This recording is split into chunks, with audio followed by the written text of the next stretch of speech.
Any higher than that, I saw I a myth start where you dipping. can get legend with a. I don't know if it's a myth or not. I didn't actually read the math. You get legend with a less than 50% win rate. All right, well, it is Patron Warrior for Oregon. That is one of the decks that does well against Hunter, pretty much regardless of what kind of cards you're going to put in it. Yeah, Temple Ghoul is pretty much a roadblock to it. Yeah, also, I mean, Armor Smiths are fantastic cards with prolonging the game, setting up turns where you can Patron. If you get one big Patron turn off, unless the Hunter can kill you next turn with something like Unleash Kill Command, you're probably going to win because it puts the Hunter on a 2-turn clock, or it forces them to have to use valuable resources on removing patrons that they'd otherwise use on the base. Yeah, Kill Command, Quick Shot, Eaglehorn Bow charges. Yeah. And then it's really, like, the thing is you end up taking like 3 to 4 cards sometimes to deal with them, and if they've got something like a Juggler Unleashed, like, that's not a solution at all. Yeah. Well, having a little bit of a display. All right. On the mulligans. Yeah, we'll get that settled in just a minute, but Patron Warrior versus Hunter. Very, I want to say, lopsided matchup. Ever since Patron came about, it kind of it consolidated the power that Warrior had over it. It used to be really tough for Warriors to beat mid-range Hunter just because of Savannah high main. Yeah. But that's old days. That's way past the current state of the game. Sure. Yeah. And you know, Patron Warriors. Oh, looks like we're back. Patron Warriors do run a slightly limited amount of removal over Control Warriors. Just because they don't have shield slams, they don't have like target removal like Bash, but a lot of times executes just combined with the powerful creatures that they have are enough. And the new age Patron Warriors do run more bigger threats. A lot of times they run Dr. Boom, Grom Hellscream, sometimes Belchers and Paladin Shredders. Yeah, very tempo heavy deck. Yeah. And what's funny is we're getting a 3-mana 3/4 with Taunt in the new expansion, and I wonder if that's going to make the cut. You know that Fierce Monkey? It's a Fierce Monkey. It is a tempo card.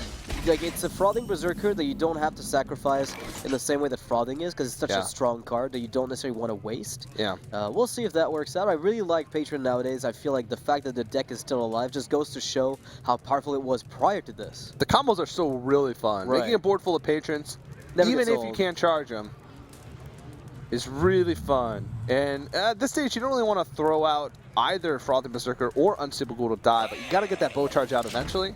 Right, I feel like that's a good way to do it. Armor Smith would be a safer way to get the bow charge, because you're probably going to force the Hunter to use the bow.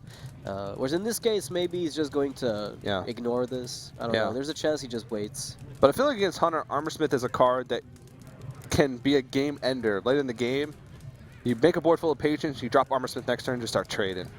Gain like 15 armor in a single turn. Yeah, I mean, at this point, maybe less because you don't charge, but yeah. Yeah. You're still getting Whirlwind effects crazy with Death Bite, so you can definitely get like 10 plus armor, right? Yeah. Alright, so University of Washington is agonizing over the decision. The hand is pretty rough way to deal with that. They lose their Spider regardless, and they want to try and find the most efficient way to deal with it, but it doesn't seem like there is one. Could you Owl? I feel like the Owl would be somewhat viable. You could go Owl with Abusive. Maybe use the bow to kill the Ghoul. But that way you would keep it bored, but you'd be very vulnerable to Whirlwind, so maybe it's not worth it. Yeah. I do like that play. They're setting up the Freezing Trap, which means that when they play the bow again on turn 5, there's very low chance the Warrior is able, almost no chance, unless they're playing a real weird brew of the deck, that they will attack this turn, so you're probably going to be able to get an extra charge on the Eaglehorn Bow. Yeah, and you talked about tempo, and Dread Corsair in Warrior is one of the best tempo cards in the game. You either play it for 1 mana with Fire War Axe or for free with Death's Bite. And you can hide Sludge Belchers behind that. Or sorry, you can Frothing Berserkers behind that. You can hide a Sludge Belcher. You can hide Patrons behind that. You can hide an Armor Smith behind that to guarantee yourself armor and life gain. Such a good card that can get you out of a lot of sticky situations. That even was put in the old Patron Warrior a lot of times just to be an extra activator for your Frothing Berserkers to do more damage with Whirlwind effects and an extra, 3 damage charging on with Death Bite. But now, when you take out and make more room for cards like this, you realize just how strong it is as a tempo play in this deck. I really like the Dread Corsair. It's a card that was really it didn't have a home initially. Like, Rogues ran it a little bit, and it was really sad. Poor little guy. Right? I don't know. I feel like it's a card that deserves to be played just because it's so functional with weapon classes.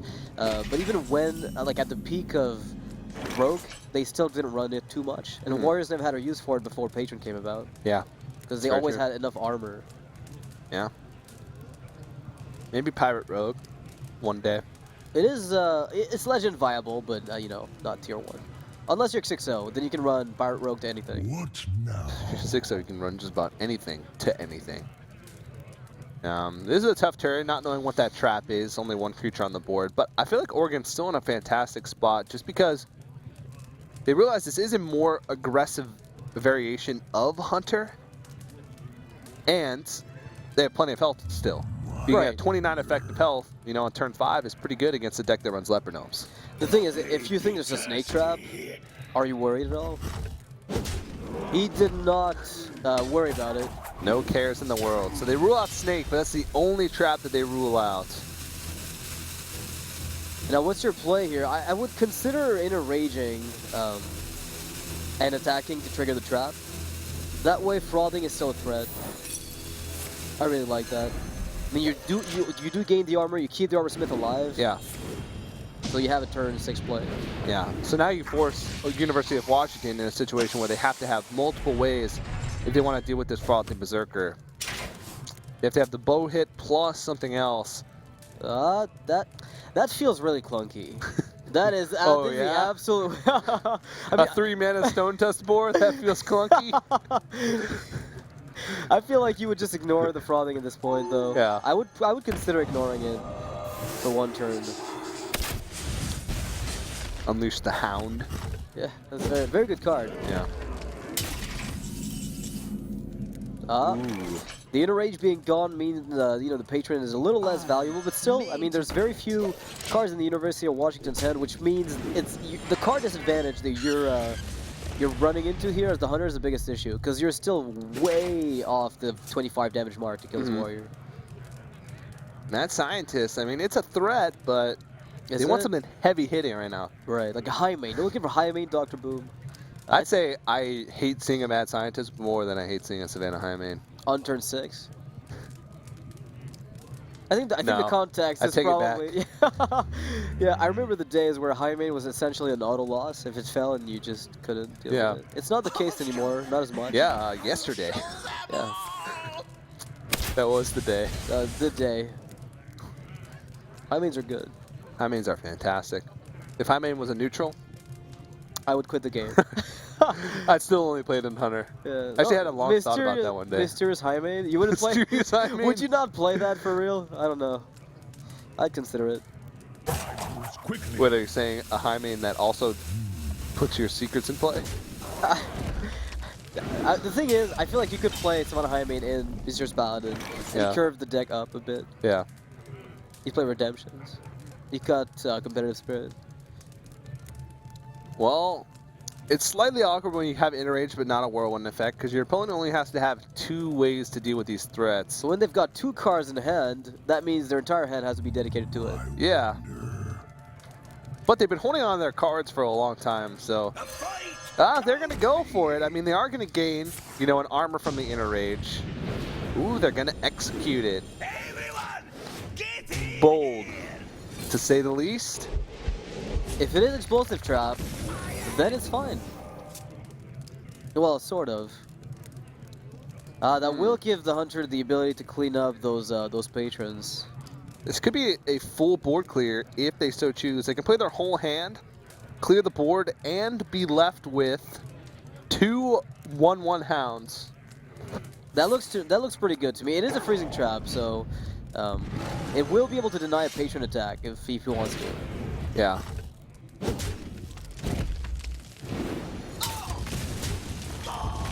Ooh. He is simply killing the patron. No whirlwinds for you. No. And now Grom Hellscream is basically frozen already. It looks like the hunter is able to pilot this so far. Like if he top decks something decent like Lothab, Belcher, Jaime, Still gonna be tough though. Shredder, anything goes really. Yeah. Almost anything goes. Is that a high main? I think No. so. Esports. Holy moly. That's a card. Oregon Beanie Guy is just Well, that's a bit of an issue. Beanie does not believe it. Beanie guy, #1 NA eye rolls. I need a new beanie. That's what he's saying right now. Yeah. He's like, this beanie is not working Yeah. out. Where's my red beanie? I paid $20 for this. Yeah. Well played here by Washington. Instead of letting maybe the Frothy Berserker soak up the Freezing Trap, they're going to make sure that the Hyman can go face. There's no Grom Hellscream shenanigans. That's not going to happen. The Freezing Trap will land on a big hitter. And as long as they keep this under control, the Freezing Trap, give it the maximum value, they might be able to just top deck another one. What's coming off the top? Arcane Golem, I think? Looks like one. Well, they're going into 10-man anyway. Might as well push. Yeah, I would, you know what? I would attack the Acolyte. Yeah, here. protect your Freezing Trap, sure. And no. Whoa. The Hunter is real. No respect. No, not at all. So the Spork is strong. Yeah, you could slam your own Acolyte. It draws 2 cards. I think that's pretty strong. Yeah. Trigger the freezing and then attack the 4/2 with your Grom Hellscream. Yeah, I like that. You're not armoring up this turn, but if you're able to deal with a large portion of the board and your opponent's out of cards, it's pretty good. We'll see if they pass up this opportunity. They actually can, if they, no. I really like the Slam and the Acolyte play. I feel like it's tough to not take the 2 cards, because you're still killing the Golem anyway. Yeah, with the Grom. You can't kill the High Main.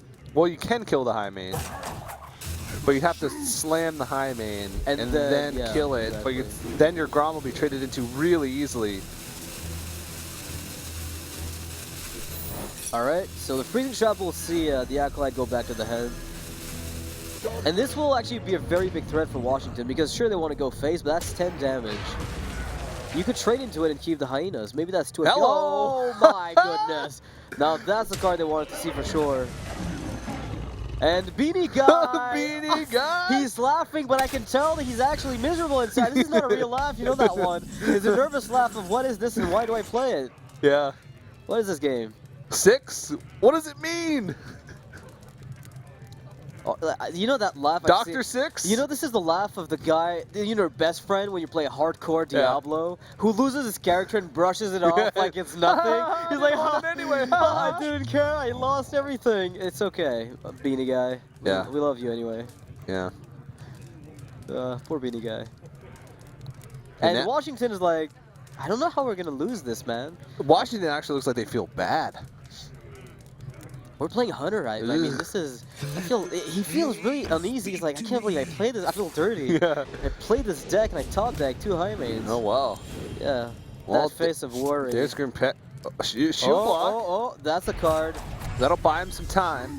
He's alive, actually. That's a big deal. Yeah, you know what? You kind of got to dig here. You got to go for that battle rage, draw 2 more cards. You're not dead on board. You're not dead to a kill command top deck.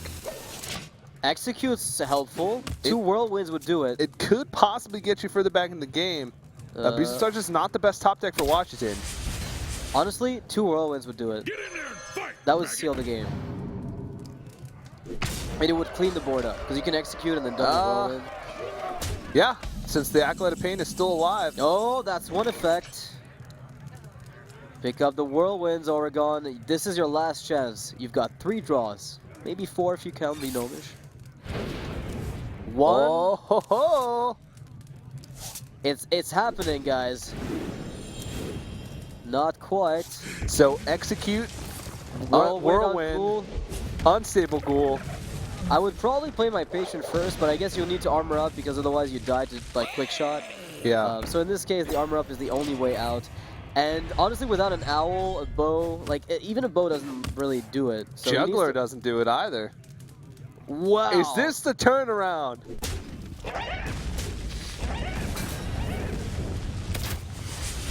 Oregon has to be super careful though. They can't even Deathbite the Knife Juggler because, oh, they can Deathbite the Knife Juggler. That's their only way. But then if University of Washington draws 1 damage, second Shield draw. block number 2. Oh, the dodge! Dodge the quick shot. Yeah. Dodge the quick shot. Like you have never dodged anything before. Do you kill this juggler? I would consider letting it live. I don't know, because those juggles can really come back to bite you. All of a sudden you draw Unleash the Hounds, and you might just lose with Juggles. But they do go face. What's the top deck going to be? Arcane Golem, it looks like that's lethal. Oh no! The one lethal to rule them all. Beanie Guy is smiling again, but no, it actually frowned down in the end. I could see the truth. Yeah. I saw the truth. Well, big congratulations to the University of Washington as they continue their undefeated season, bringing their record up to 7-0, the freshman squad from the Pacific Northwest.